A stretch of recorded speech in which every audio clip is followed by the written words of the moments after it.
उत्तानपाद को राजा बनाया। उत्तानपाद की दो पत्नियां थी, सुनीति और सुरुचि। सुनीति के पुत्र हुए ध्रुव और सुरुचि के पुत्र हुए उत्तम। उत्तानपाद सुरुचि से अधिक प्रेम करते थे, जिस कारण सुनीति को राज्य से निकाल दिया। एक दिन ध्रुव जी अपने सखाओं के साथ खेल रहे थे, तब महाराज की गोद में उत्तम को बैठा देखा तो उनको भी इच्छा हुई कि मैं भी अपने पिता की गोद में बैठूं। सबकी इच्छा होती।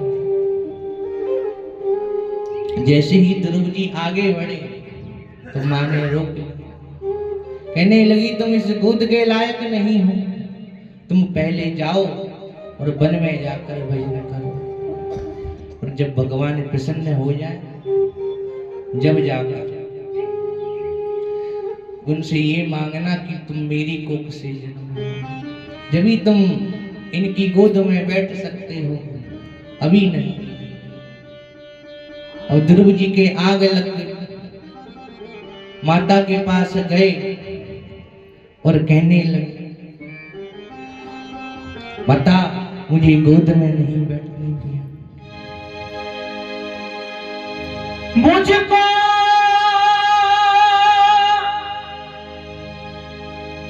रोता देख कर हे मात क्यों हैरान है,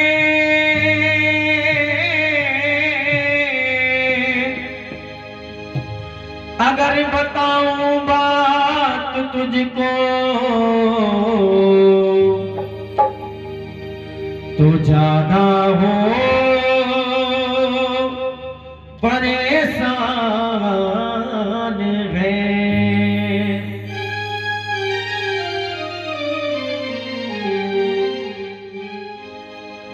ध्रुव जी रो करके अपनी मैया सुनीति के पास में जाकर के कहने लगे मां मुझको रोता देख कर हे मात क्यों हैरान है,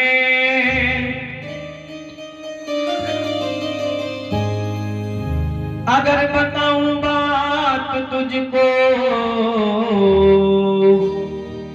तो ज्यादा हो परेशान है।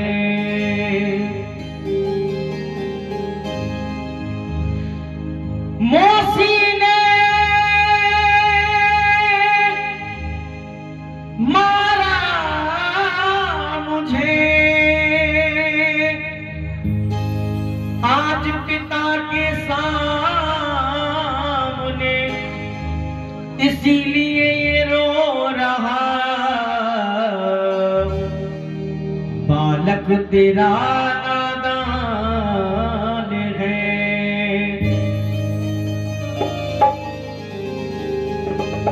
ध्रुव जी रो करके अपनी मैया सुनीति से कहने लगे मां ओ मैया री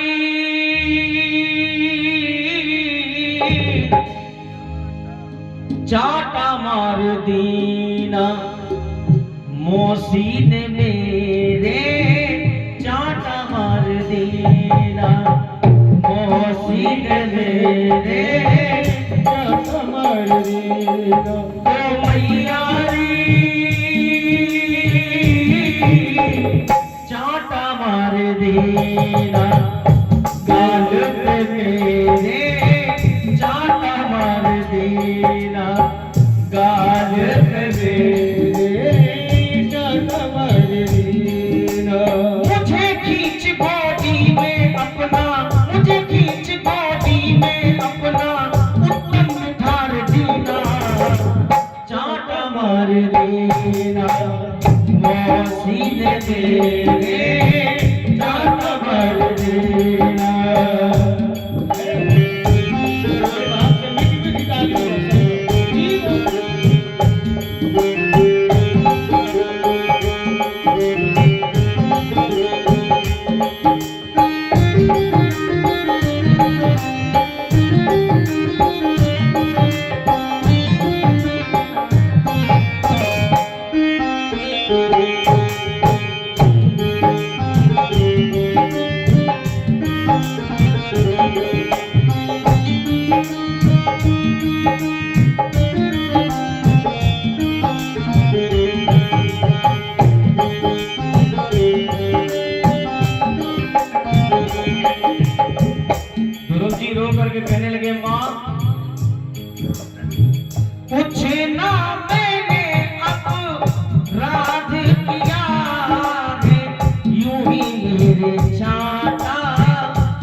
चाटा मार दिया। पिताजी की गोद से मौसी ने मैया, पिताजी की गोद से मौसी ने मैया मुझको उतार दीना, चाटा मार देना मौसी ने मेरे, चाटा मार देना।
मुझको कर दिया रेना। शायद मैया पिताजी ने भी, शायद मैया पिताजी ने भी मुझको विसार दीना, चाटा मार देना मौसी ने तेरे, चाटा मार देना। ओ मैया चाटा मार देना मौसी ने तेरे, चाटा मार देना।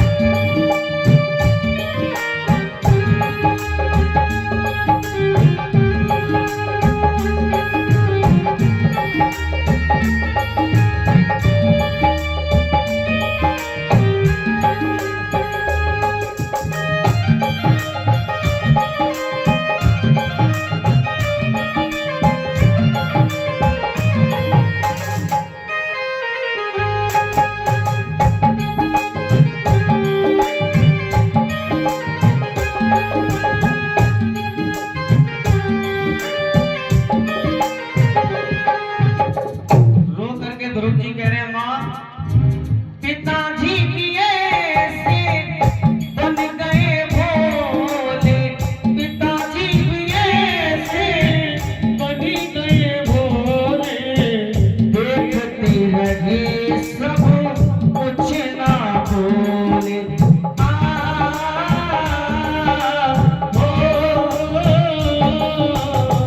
पिताजी की ऐसे बन गए भोले, देखते रहे सब कुछ ना बोले। देखते रहे सब कुछ ना बोले। चल हट यहाँ से इस दुनिया से, चल हट यहाँ से इस दुनिया से, मुझे फटकार दीना, चाटा मार दीना मौसी ने मेरे, चाटा मार देना मौसी ने मेरे, चाटा मार देना चाल पे मेरे, चाटा मार देना। बोली राधा रानी सरकार की। सुनीति ने सुना, कहने लगी कैसे क्षत्रिय कुमार जरा सी बात पर रोने लगे, इस प्रकार रोना नहीं। और रही भजन की बात, तो भजन तो सबको करना चाहिए, तपस्या भी करनी चाहिए। और ध्रुव जी ने कहा, मन ही मन विचार किया, अभी जाऊंगा तो मां को कष्ट हो, इससे बढ़िया रात्रि में विचार करूं। रात्रि में निकल पड़े। यह देखकर नारद जी कहने लगे, ये देखो क्षत्रियों का तेज कैसा होता है, जरा सा स्वाभिमान ये भंग नहीं देख सकते। अपनी सौतेली माँ के वचनों के कारण इसको भगवान को पाने का लालच जागा।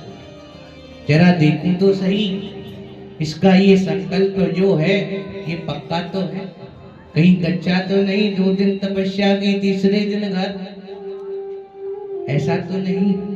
नारद जी आ गए, कहने लगे बेटा कहाँ जा रहे हो? ध्रुव जी ने कहा वन में।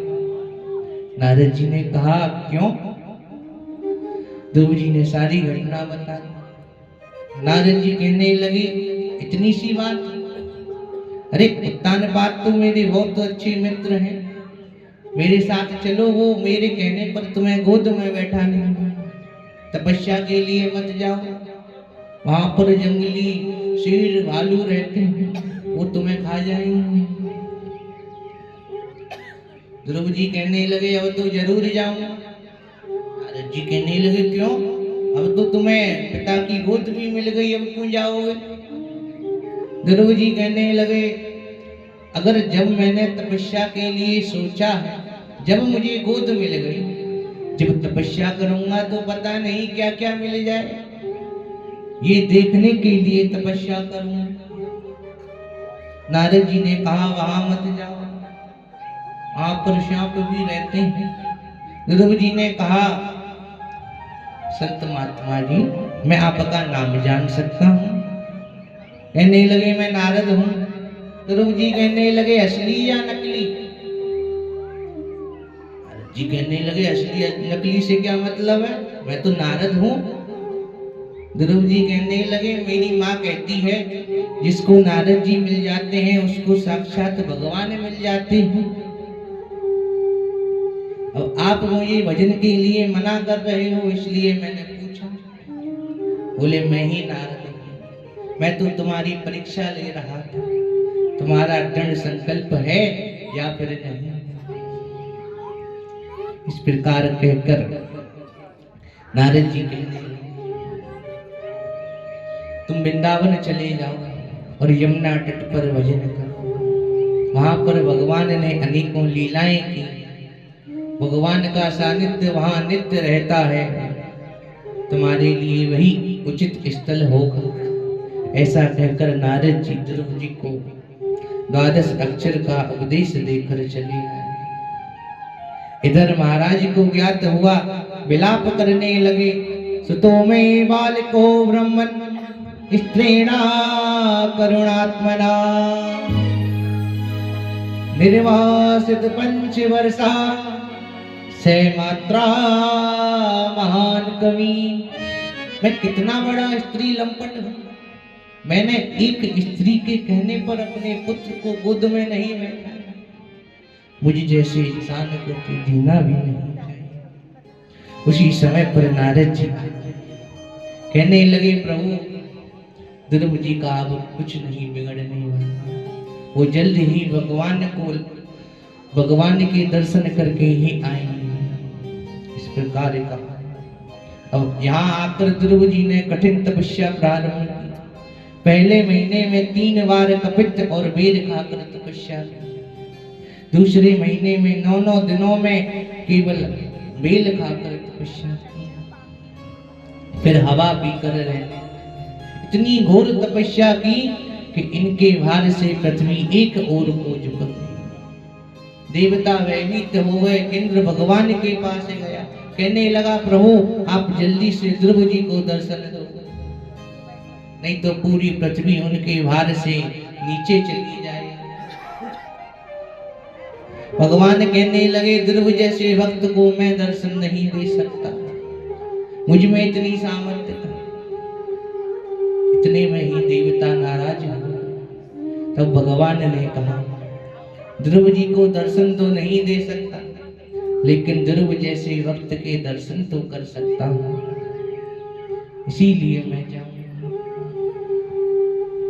भगवान प्रकट हुए। ध्रुव जी के नेत्र बंद थे। तो भगवान ने इनके अंदर जो झांकी थी वो अदृश्य कर दी। ध्रुव जी मन ही मन भयभीत हो गए। आंख खोली तो भगवान सामने थे और कहने लगे अगर गुरु जी की बात मान ली होती तो कितना अच्छा हो, आज कम से कम भगवान की स्तुति तो कर लेता। भगवान ने सोचा ये स्तुति करना चाहते हैं, शंख का स्पर्श इनके गाल पर कराया तो ध्रुव जी को ज्ञान की प्राप्ति हुई और वाणी कुछ कठिन हुई, भगवान की स्तुति करने लगे। भगवान ने ध्रुव जी से कहा कोई वर मांगो। ध्रुव जी ने कहा मैं आपके धाम को जाना चाहता हूँ। भगवान ने कहा अभी नहीं जा सकता, अभी तो तुम्हें 36,000 वर्ष तक राज्य करना है। अतः इस प्रकार कहकर भगवान अंतर ध्यान हो गए। मुझे चरणों से लगा ले मेरी श्याम मुरली वाले,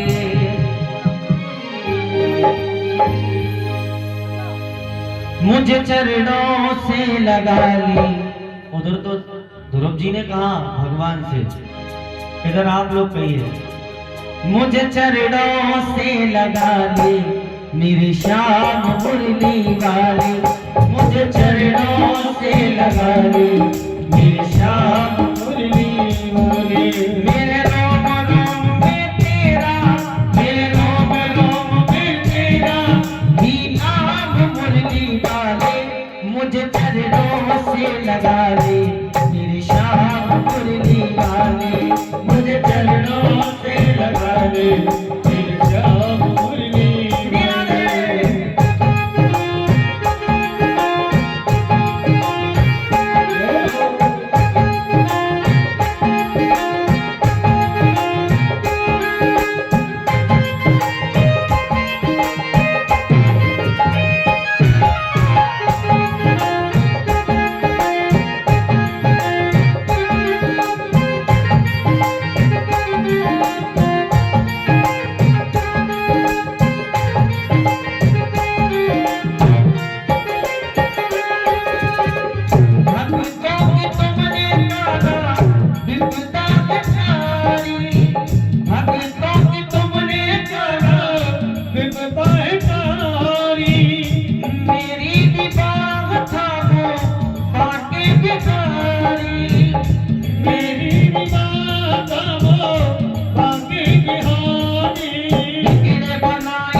प्यासी अखियां बस एक बार आजा, दर्शन को प्यासी अखियां बस एक बार आजा, बेचैन मन के तुम ही, बेचैन मन के तुम ही आराम मुरली वाले, मुझे चरणों से लगा ले शाम मुरली वाले, मुझे चरणों से लगा ले फिर श्याम मुरली वाले।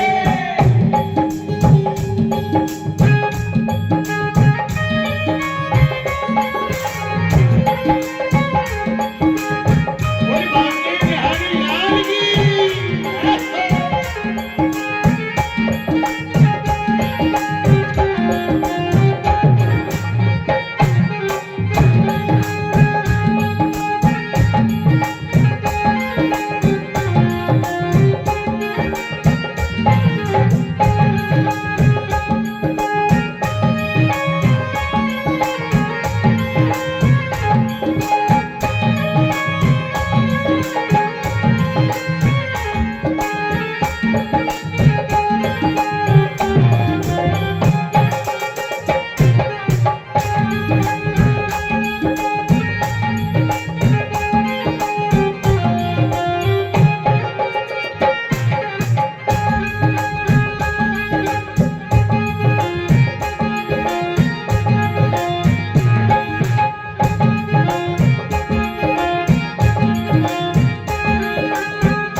मुझे चरणों से लगा ले मेरे श्याम मुरली वाले, मुझे चरणों से लगा ले फिर श्याम मुरली वाले। मेरे रोम रोम में तेरा, मेरे रोम रोम में तेरा ही नाम मुरली वाले, मुझे चरणों से लगा ले। एक बार भगवान कन्हैया के लिए दोनों हाथ उठाइए बिल्कुल सीधे। हाँ जी, जितने ऊंचे हाथ उठाओगे उतनी जल्दी ऊपर जाओगे, तरक्की में धन दौलत में वहां नहीं जाओगे, ठीक है। उठाओ दोनों हाथ, बजाओ ताली और कहो मुझे चरणों से लगा ले मेरे श्याम मुरली वाले, मुझे चरणों से लगा ले फिर श्याम मुरली वाले। मेरे रोम रोम में तेरा, मेरे रोम रोम में तेरा ही नाम मुरली वाले, मुझे चरणों से लगा ले मेरे श्याम मुरली वाले, मुझे चरणों से लगा ले मेरे श्याम मुरली वाले, मुझे चरणों से लगा ले मेरे श्याम मुरली वाले।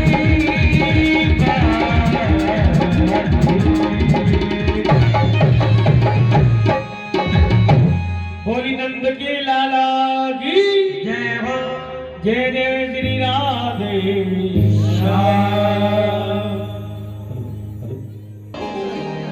बोलिए श्री वृंदावन बिहारी लाल की।